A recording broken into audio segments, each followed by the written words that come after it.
शांति ओम शांति ओम शांति ओम शांति। प्रिय आत्मिक भाइयों एवं बहनों, आज के इस सत्र में आप सभी का स्वागत है। ओम शांति। आज के आध्यात्मिक सत्र में हम सभी दीपावली के आध्यात्मिक रहस्य को जानेंगे। साथ ही साथ बाप दादा बताते हैं कि इन विशेष दिनों पर वे स्वयं कौन सा कर्तव्य करते हैं। और बाप दादा ये भी बताते हैं कि इन अवसरों पर विशिष्ट आत्माओं के क्या कर्तव्य होने चाहिए। बाप दादा कहते हैं कि विशिष्ट आत्माओं का मनाना दुनिया से न्यारा होना चाहिए। तो आइए अब भाई जी के द्वारा मुरली मंथन का आनंद लेते हैं। ओम शांति। आज परम पिता परमात्मा, परम शिक्षक, परम सद्गुरु, प्राण प्यारे शिव बाबा की अव्यक्त मुरली है। 18 अक्टूबर 1971 की दीपावली का शुभ अवसर है, जिस पर बाबा आए हुए। तो आज की मुरली में परम पिता परमात्मा शिव बाबा हम बच्चों को दीपावली के आध्यात्मिक रहस्य को बताते हैं। सबसे पहले वो हम बच्चों के स्वमान को याद दिलाते हैं, फिर विशिष्ट आत्माओं के कर्तव्य को बताते हैं और अंत में कहते हैं, बच्चे आप साधारण नहीं हो, आप विशिष्ट आत्मा हो, इसलिए आपका मनाना और संसार का मनाना दोनों अलग अलग होना चाहिए। आपका मनाना संसार से न्यारा होना चाहिए।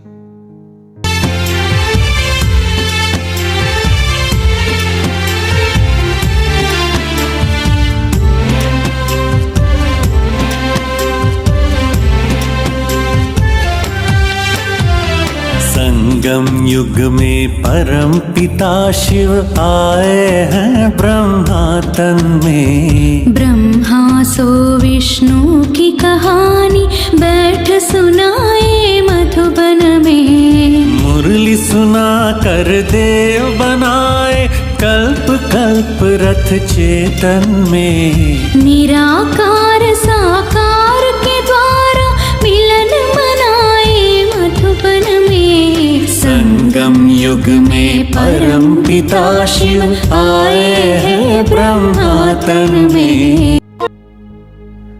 बाबा कहते हैं कि आज बाप दादा आप दीपकों की माला को देखने आए। बाबा मिट्टी के दियों की बात नहीं करते,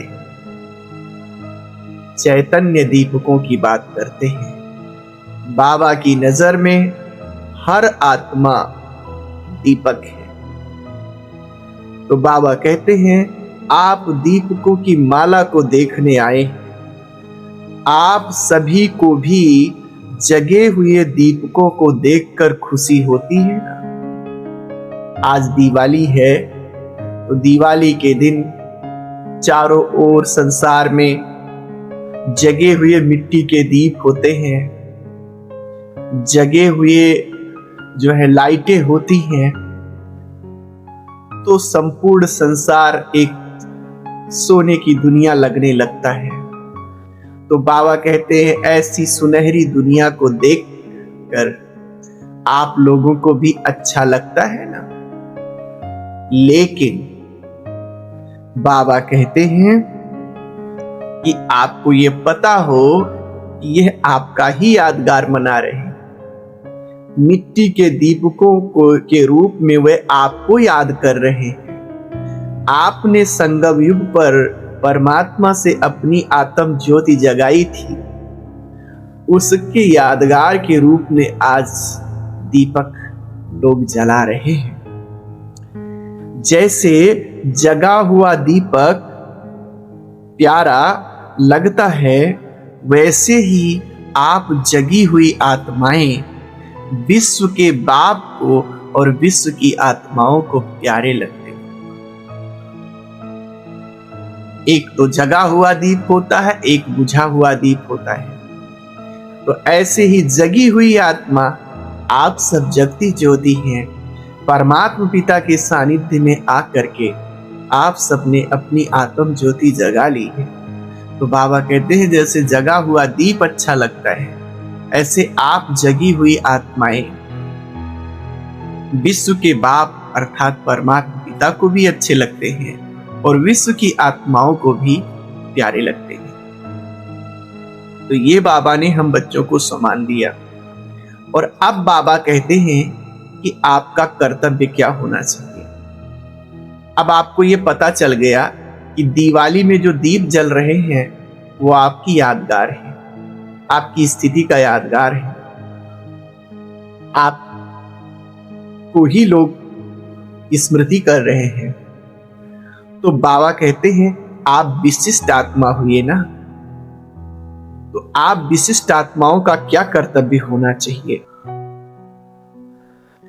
बाबा कहते हैं यूं तो आप सभी सदा के लिए जगे हुए दीपक हो, एक दिन के लिए नहीं।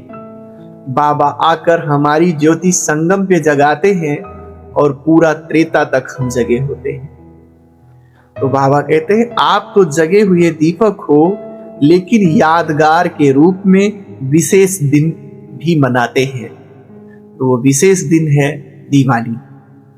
तो इस विशेष दिन पर विशिष्ट आत्माओं का क्या कर्तव्य होना चाहिए, आपका क्या कर्तव्य होना चाहिए।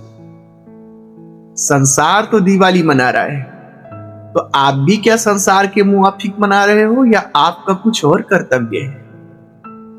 क्या कर्तव्य होना चाहिए आपका, सोचो। तो आपका जो कर्तव्य होना चाहिए वो वही होना चाहिए जो बाप का कर्तव्य है। दिवाली के अवसर पर बाबा क्या करता होगा, शिव बाबा ब्रह्मा बाबा क्या करता होगा, वही कर्तव्य आप सभी का भी होना चाहिए। आप संसार मुआफिक नहीं मना सकते। तो आज पहले तो बाबा कर्तव्य बताते हैं। बाबा कहते हैं कि विशिष्ट आत्माओं का क्या कर्तव्य होना चाहिए। तो बाप दादा क्या करते हैं देखते हैं हम लोग। बाबा स्वयं के बारे में बताते हैं, कहते हैं बाप दादा विशेष दिनों पर, केवल दिवाली ही नहीं, चाहे वो दिवाली हो वो भी विशेष दिन है, शिवरात्रि है वो भी विशेष दिन है, नवरात्रि है वो भी विशेष दिन है। जितने भी विशेष दिन आते हैं उस दिन, उन विशेष दिनों में बाबा क्या करते, तो जो बाबा करते हैं वही आप विशिष्ट आत्माओं को भी करना चाहिए। तो अब आज से हम लोगों को एक धारणा अपने में लानी है कि अब हमारा मनाना संसार जैसा नहीं। तो विशेष दिनों पर विशेष रूप से बच्चों की और भक्तों की तीनों रूप से सेवा करते बाबा ये काम करता है। विशेष दिनों पर बच्चों की और भक्तों की विशेष तीनों रूप से सेवा करते हैं। बच्चों की सेवा माता पिता शिक्षक सद्गुरु के रूप में करते हैं और भक्तों की सेवा भगवान के रूप में करते हैं। भक्तों की भावना का भाड़ा उस दिन, उस विशेष दिन बाबा देते हैं।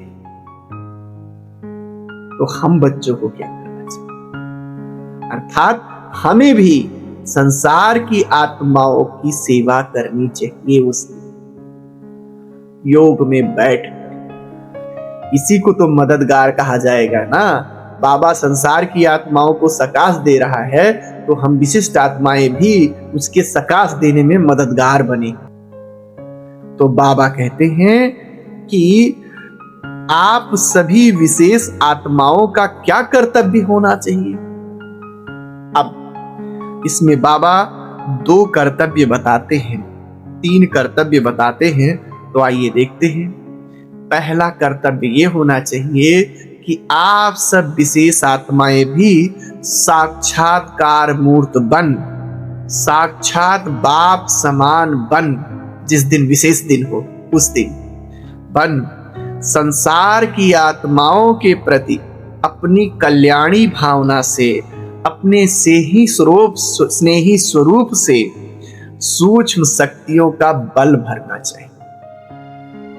योग में बैठो, समान की ऊंचाई पे बैठो, मैं विश्व कल्याणकारी आत्मा हूं, मैं प्रेम के सागर की संतान, प्रेम स्वरूप आत्मा हूं, मैं संसार की दुखी, दीन, परेशान आत्माओं को प्रेम और शक्तियों का दान कर रही हूं। यह वाइब्रेशन संसार में फैलाना चाहिए। आपका मनाना संसार जैसा नहीं हो सकता। दूसरा, बाबा कहते हैं अपनी अव्यक्त स्थिति से, लाइट माइट की स्थिति से, लाइट माइट हाउस बनकर एक स्थान पर रहते हुए, रहोगे तो एक ही स्थान पे, तो एक स्थान पर रहते हुए चारों ओर अलौकिक रूहानी भावना और वृत्ति द्वारा सर्विस करनी चाहिए। एक स्थान पर बैठ करके संसार को इमर्ज करके मनसा सेवा करनी चाहिए। ये आपका कर्तव्य है। सोचो, क्या अब तक करते थे? ये तो फिर बाप समान कैसे? आपके इसी स्वरूप का द्वापर से पूजन और गायन होगा, और आप अपना कर्तव्य जब यहां करने को है तो कर ही नहीं रहे हो। फिर तीसरी बात बाबा कहते हैं, ऐसा अनुभव हो कि मेरी प्रजा, मेरे भक्त आज मेरे यादगार के दिन मुझ विशेष आत्मा को याद दे रहे हैं। संसार की आत्माएं दिवाली नहीं मना रहे, मुझे याद कर रहे हैं, मुझे प्यार दे रहे हैं। तो मुझे उनको क्या देना है? दुआएं देना है, शक्तियां देना है, स्नेह देना है, बल भरना है, मालामाल करना है। इस अवस्था में बैठ करके योग करना है। तो ये 3 विशिष्ट कर्तव्य हो गए। फिर बाबा कहते हैं कर्तव्य तो बाप समान करना है, लेकिन स्वयं की दिवाली भी मनानी है। तो विशिष्ट आत्माओं की दिवाली कैसी होनी चाहिए? बाबा कहते हैं अपनी आत्मा के संस्कारों में सदा के लिए परिवर्तन लाने का अटेंशन होना चाहिए कि मैं आत्मा अपने पुराने संस्कारों को बदलकर नया संस्कार धारण कर रही हूं। पुराने संस्कारों की जरा सा रहे हुए खाते को भी खत्म कर देना चाहिए, ऐसे बाबा कहते हैं। दूसरा क्या होना चाहिए? अपना पोता मेल चेक करना चाहिए। उस दिन बही खाता दुनिया के लोग चेक करते हैं, तो आपको अपने पुरुषार्थ का पोता मेल चेक करना चाहिए। और चेकिंग 3 स्तर पे बता रहे हैं बाबा, मनसा, वाचा और कर्मणा, 3 स्थान पे चेकिंग करना चाहिए। आइए देखते हैं कि मनसा चेकिंग कैसे होगा। बाबा कहते हैं संपूर्ण श्रेष्ठ संकल्पों में सफलता कहां तक आई है, ये चेक करो कि हमारे संकल्प श्रेष्ठ कहां तक बने हैं, और जो श्रेष्ठ संकल्प हम करते हैं उसमें सफल हम कहां तक होते हैं। नहीं होते हैं तो क्यों नहीं होते हैं, इसको चेक करना चाहिए। दूसरा चेक करना है कि व्यर्थ संकल्पों विकल्पों के ऊपर विजय कहां तक पाई है।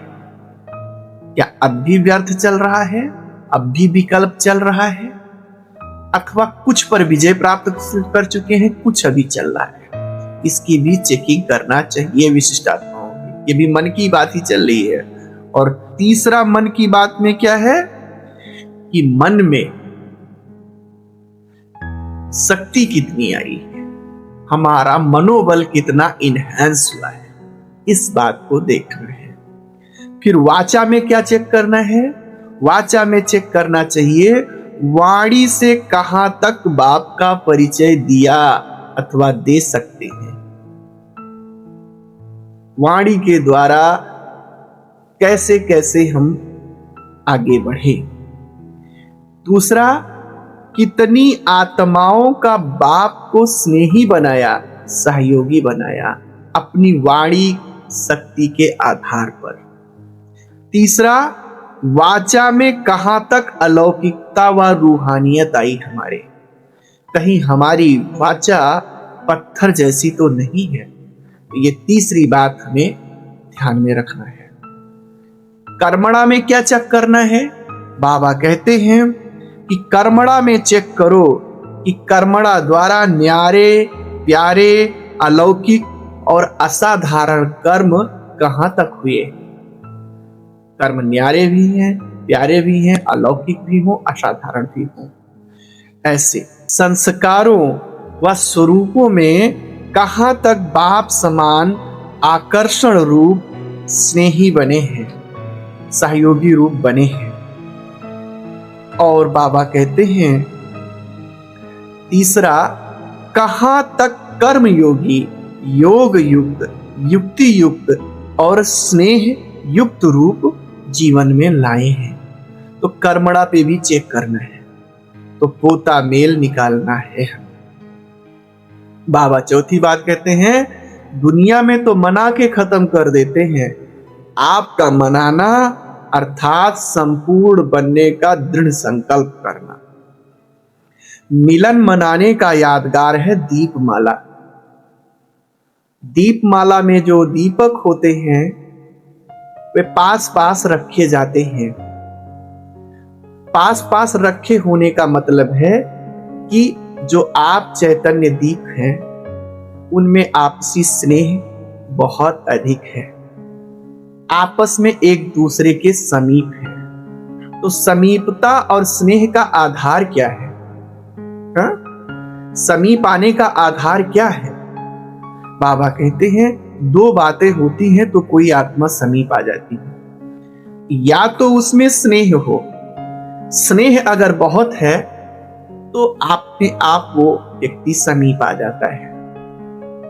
आप जब चाहो बिना उससे अपॉइंटमेंट लिए मिल सकते हो, जुल सकते हो। और दूसरी बात जो है वो है समानता। अगर समानता है तो आप देखते हो अगर कहीं बिठाना होता है तो समान लोगों को साथ बिठाते हैं, समान लोगों की कुर्सी साथ में लगती है। तो समीप रहने के जो दो बातें हैं वो कौन कौन सी हैं? स्नेह और समानता। तो बाबा कहते हैं जो दीपमाला दिखाई जाती है उसका मतलब यही है कि आप बच्चे, ब्राह्मण बच्चे आपस में बड़े स्नेह से रह रहे हो और आपके संस्कार बहुत ही समान हैं।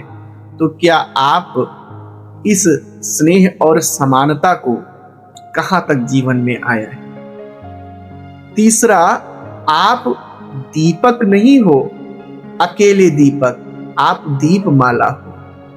माला माना दीपों के मड़के हो, एक दाने हो। तो आपकी भावना व्यक्तिगत नहीं है, आप अपने को अकेले ना समझें, आप संगठन के एक हिस्सा हैं। जैसे वो दीपक दीपमाला का एक हिस्सा होता है, तो आप संगठन के एक हिस्से हैं। आपकी भावना, आपकी चेतना सामूहिक होनी चाहिए, व्यक्तिगत नहीं होनी चाहिए। तो ऐसे होता है दीपमाला मनाना। और जो ज्योति है दीपक में जो जलती है वो ज्योति दृढ़ता का प्रतीक होती है। दीपक वही ज्यादा अच्छा लगते हैं जिनकी ज्योति स्थिर होती है, स्थिर होती है। तो ऐसे ही आप आत्माएं अपने वायदे में, अपनी प्रतिज्ञा में कितना दृढ़ रहते हो, इस बात की चेकिंग करनी है। तो ऐसी होनी चाहिए विशिष्ट आत्माओं की दिवाली। अंत में बाबा दिवाली का रहस्य बताते हुए कहते हैं कि दिवाली में नया नया वस्त्र लोग पहनते हैं। तो नया चोला, नया वस्त्र नए चोले का प्रतीक है। आपको नया चोला किस आधार पर मिलेगा? आपके संस्कारों के आधार पर मिलेगा। तो नया चोला पहनना अर्थात पुराने संस्कारों को खत्म कर नए संस्कार को धारण करना है, उसकी प्रतिज्ञा करना। और जो आप पोता मेल निकालते हो ना, उससे आपके आंतरिक कमी कमजोरियों की सफाई हो जाती है। तो जो पोता मेल है वो पुताई का प्रतीक है। बाबा कहते हैं दीपावली में एक दूसरे को गिफ्ट भी दिया जाता है, उपहार भी दिया जाता है। तो आप सब एक दूसरे को कौन सा उपहार दोगे? तो कुछ बच्चे कहते हैं स्नेह का उपहार देंगे। कहते हैं वो तो आप सब एक दूसरे को देते ही रहते हो, स्नेही तो हो ही, तभी माला बन पाई है, तभी समीप हो। स्नेह नहीं, आपके अपने निजी अनुभवों की गिफ्ट देनी है एक दूसरे को, अपने अनुभवों का लेन देन करना है एक दूसरे के साथ इस विशिष्ट दिन पर। फिर बाबा कहते हैं और क्या करना है? दिवाली के दिन बाप समान साक्षात्कार मूर्त बनकर रायल भिखारियों को भी वरदान का, दुआओं का, ज्ञान का दान देना है। बाबा कहते हैं दीपावली के दिन संसार की सभी आत्माएं भिखारी हो जाती हैं। चाहे करोड़पति भी क्यों ना हो, वो भी दीप जला करके लक्ष्मी और गणेश से शुभता और धन संपत्ति की मांग करता है। तो बाबा कहते हैं ऐसी रायल भिखारियों को भी आपको वरदानों का, ज्ञान का दान देना है। ऐसे जब ऐसे शक्ति और ज्ञान का दान करोगे तो फिर क्या होगा? उसी का यादगार है कि ऐसी जगी हुई आत्माओं को माया और विश्व की सभी आत्माएं नमस्कार करती हैं। कब नमस्कार करती हैं? उसी का प्रतीक है कि जब भी दीप जलाते हैं अपने घर में लोग, तो दीप का क्या करते हैं? नमन करते हैं। दीप को जलाकर नमस्कार करते हैं। तो नमस्कार किसका होता है? जले हुए दीपक का नमस्कार होता है, बुझे हुए दीप का नमस्कार नहीं होता। तो इसलिए अपने को जले हुए दीपक, जगा हुआ दीपक समझना है। ऐसे अच्छा। ओम शांति।